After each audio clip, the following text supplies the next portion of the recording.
300 ফিটে একটি প্রাকৃতিক খোলামেলা রেস্তোরাঁ খোলা হয়েছে কয়েক মাস হলো। দারুণ আকর্ষণীয়ভাবে সাজানো সম্পূর্ণ রেস্তোরাঁটি। রাতের সময়টায় বেশি আরামদায়ক অনুভূতি হয়।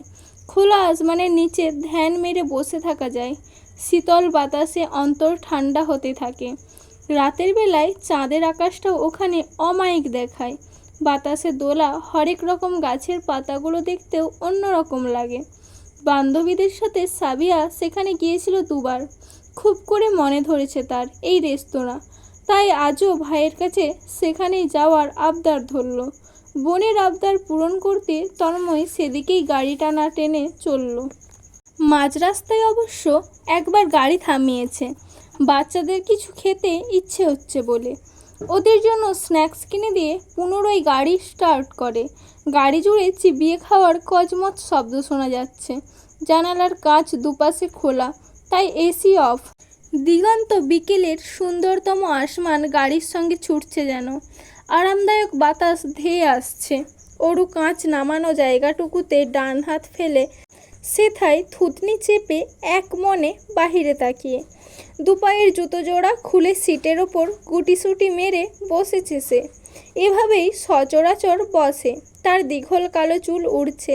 তন্ময় সেই দৃশ্যই অগোচরে দেখছে।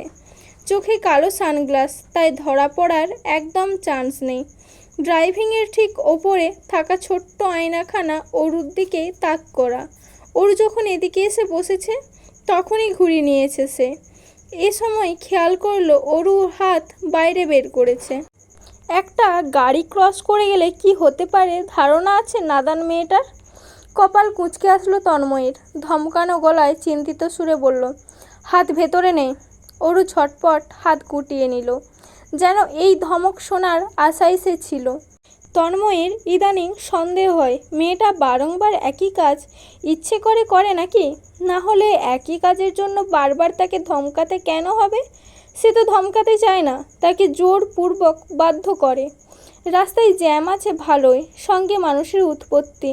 গিজগিজ করছে লাখো মানুষের ভিড়ে। সেসব ঠেলে পৌঁছতে পৌঁছতে সন্ধ্যা প্রায়। গাড়ি পার্কিংয়ের দারুণ সুযোগ রয়েছে। তন্ময় গাড়ি পার্ক করলো এক সাইড করে। সাবিহা ইতোমধ্যে বেরিয়েছে।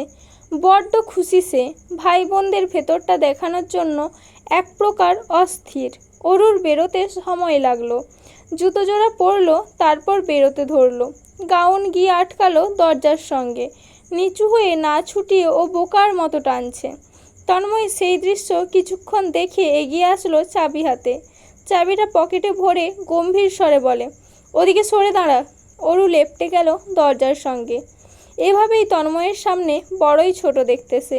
এভাবে গুটিসুটি মেরে লেপটে যেতেই আরও ছোট দেখালো। তন্ময়ের আধা ঝুঁকে ওর আটকে থাকা ওড়নার আঁচলটুকু ছুটিয়ে দিল। তন্ময় খেয়াল করেছে ও একটু কাছাকাছি গেলেই অরু হাঁসফাঁস করে, যেন শ্বাস প্রশ্বাস নিতে পারছে না। ব্যাপারগুলো যেমন তন্ময় খেয়াল করে তেমন উপভোগও করে।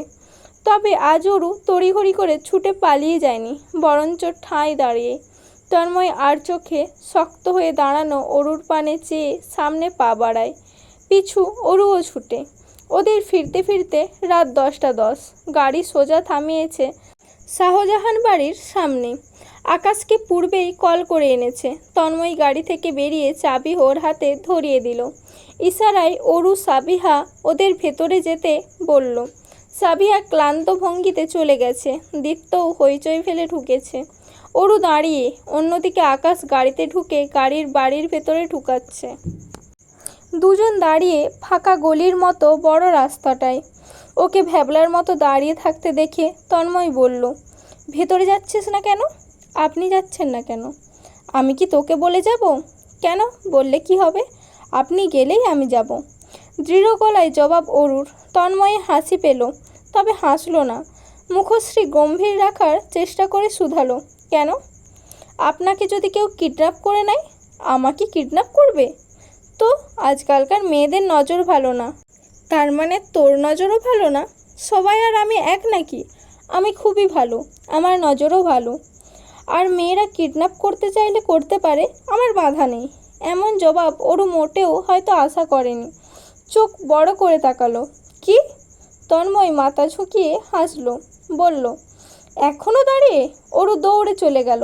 দরজার ভেতরে ঢোকে শেষবার উঁকি মেরে তবেই গিয়েছে। তন্ময় বাড়িটা একবার দেখে হাঁটা ধরল। গলির মাথায় এসে পাজোড়া থেমে গেল। সামনে মোস্তফা সাহেব দাঁড়িয়ে গম্ভীর মুখে, হাত জোড়া পিঠের পেছনে পেঁচানো, এখনও শরীরে লেপ্টে তন্ময়ের কিনে দেওয়া পাজামা পাঞ্জাবি। তন্ময় আনমনে হেসে এগিয়ে গেল। বাবার পাশ ঘেঁষে চা দোকানটায় গিয়ে বসল। মোস্তফা সাহেব নরম হলেন। তিনিও এগিয়ে গেলেন ছেলের পেছন, গিয়ে বসলেন। তন্ময় দুটো চা দিতে বলে, চিনি কম।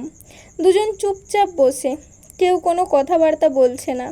মোস্তফা সাহেবই গলা ছেড়ে গম্ভীর স্বরে কথা বলেন, কেউ একজন নিজে তো আমার কেনা কিছু ব্যবহার করছে না, বোনকেও শিখিয়ে দিয়েছে ব্যবহার করতে না, নিজের টাকায় চলবে, তাহলে আমার এত টাকা পয়সা কামানোর কি মানে দাঁড়ালো? তন্ময়ও একই সুরে জবাব দেয়, কেউ একজনকে জানানো হলো আমার বোনকে আমি শিখিয়ে পড়িয়ে দেয়নি, সে যা করছে নিজ উদ্যোগে। আর এত চিন্তা হলে কেউ একজন নিজের ভাইজিকে আমার হাতে তুলে দিলেই পারে, তাহলে তো আর সমস্যা দাঁড়াচ্ছে না। কেউ একজনের নজর আমার ভাইজির ওপর কেন থাকে? লজ্জা শরম কিছুই নেই? বোনের চোখে যে বড় হয়েছে তার দিকেই নজর। ছি, ছোটবেলায় আমার কানে গুঁজে দেওয়া হয়েছে ওই বোনের চোখে বড় হওয়া মেয়েটি হবে আমার বউ। তখন থেকে আর বোনের চোখে বড় করিনি, বউয়ের চোখে বড় করেছি। কেউ একজনকে জানানো হলো আমি শাহজাহান তন্ময়, তো আর এভাবে পাগল হয়নি, আমাকে পাগল বানানো হয়েছে। এত সমস্যা হলে নিজের ভাইজিকে আটকে কেন রাখতে পারে না? তন্ময়ের তুলে দেওয়া চায়ের কাপ ধরে মোস্তফা সাহেব থমকে রইলেন। ছেলের সঙ্গে তর্কে তিনি কেন পেরে ওঠেন না? অতিরিক্ত ভালোবাসেন বলে নাকি? ঈদের ছুটি কাটালো 9 দিন। 9 দিন পর টানা 5 দিন অফিসে ব্যস্ত ছিল তন্ময়। সেই ব্যস্ততা কাটিয়ে উঠতে না উঠতেই টানা 3 দিনের জন্য কোম্পানির বসের সঙ্গে বিজনেস ট্যুরে যেতে হলো তার। যাওয়ার সময় তন্ময় সাবিহাকে বাসায় রেখে গেল। তার অনুপস্থিতিতে যেন মায়ের দেখাশোনা হয়।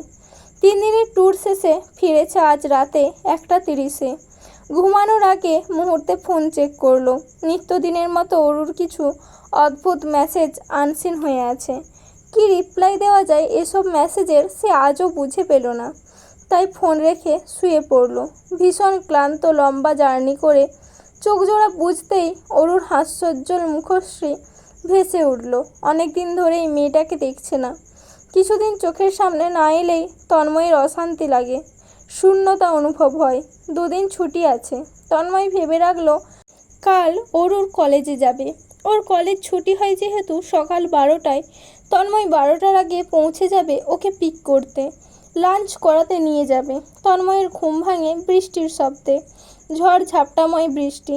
থাই গ্লাস ভেদ করে দেখা যাচ্ছে আধারে আকাশ, চারিপাশ মেঘলাময়। দেয়াল ঘড়িতে 10:30। তন্ময় উবুড় হয়ে শুয়ে মুখ নরম বালিশে গুজে দিল। পাতলা কম্বল সরে তার ফর্সা শরীর দৃশ্যমান হয়। 2 বাহু উঁচু হয়ে আছে, নিয়মিত ওয়ার্কআউট করায়। আধারে ঘরটা মোহনীয় লাগছে। শীতল আবহাওয়ায় তন্ময় আরও কিছু সময় ধরে শুয়ে থাকলো। উঠল 15 মিনিট পর। জাবেদা বেগম লিভিং রুমে বসে কাপড় চোপড় ভাঁজ করছেন। তন্ময়কে তিনি আজ ওঠাতে যাননি। ছেলেটাই সেই মধ্যরাতে এসেছে। তাড়াতাড়ি ঘুম ভাঙানোর কোনো প্রয়োজন নেই। ঘুম পর্যাপ্ত হবে না ভেবে ব্রেকফাস্ট করতেও তোলেননি। সেই মুহূর্তে তন্ময় এলো হাতে ব্রাশ নিয়ে। ওকে দেখেই জাবেদা বলে উঠলেন, বেলা হয়েছে, নাস্তা আর খাওয়ার প্রয়োজন নেই আব্বা, বিরিয়ানি রেঁধেছি, গরম করে দেই। তন্ময় মাথা দুলিয়ে নিজের রুমে ফিরে আসে। তোয়ালে নিয়ে ওয়াশরুমে ঢোকে। আয়নায় মুখ দেখে মনে হলো দাড়ি বড় হয়েছে, ছাঁটা দরকার। ভাবনা আসতেই ইলেকট্রিক রেজার হাতে নিল। নিজেই ছাঁটাই করে ছোট করে সাইজ করে নিল। মুখ ধুয়ে ঠান্ডা পানি দিয়ে গোসল করে বেরোলো। আজ আর ফর্মাল পরল না। কালো জিন্স প্যান্টের সাথে সাদা টি-শার্ট পরে নিল। বাহাতে ঘড়িটা জাপটে ফেললো। মানিব্যাগ পেছন পকেটে ভরে বেরোলো। জাবেদা বেগম ইতিমধ্যে খাবার বেড়েছেন। তন্ময় বসলো। ধীরে সুস্থে খাবার খেতে থাকলো। খাওয়ার এক ফাঁকে তাদের ড্রাইভারকে চাচাকে কল করলো। বলল আজ অরুকে পিক করতে হবে না, সে যাবে। জাবেদা বেগম মিটিমিটি হেসে শুধালেন, অরুর কলেজে যাবি বুঝি? হ্যাঁ, ঠান্ডা গলায় জবাব দিল। নিয়ে ফিরিস বাসায়, বিরিয়ানি রান্না করেছি, ওর পছন্দের। আচ্ছা, কখন বেরোবে? এই তো বেরোবো এখনই। বাইরে তো ঝোড়ো বৃষ্টি, এর মধ্যে যাবে? বলতে গাড়ি করে এখানেই এসে নামতো। ঝড়ঝাপটা নেই এখন, বৃষ্টি শুধু। জাবেদা বেগম তবুও চিন্তিত।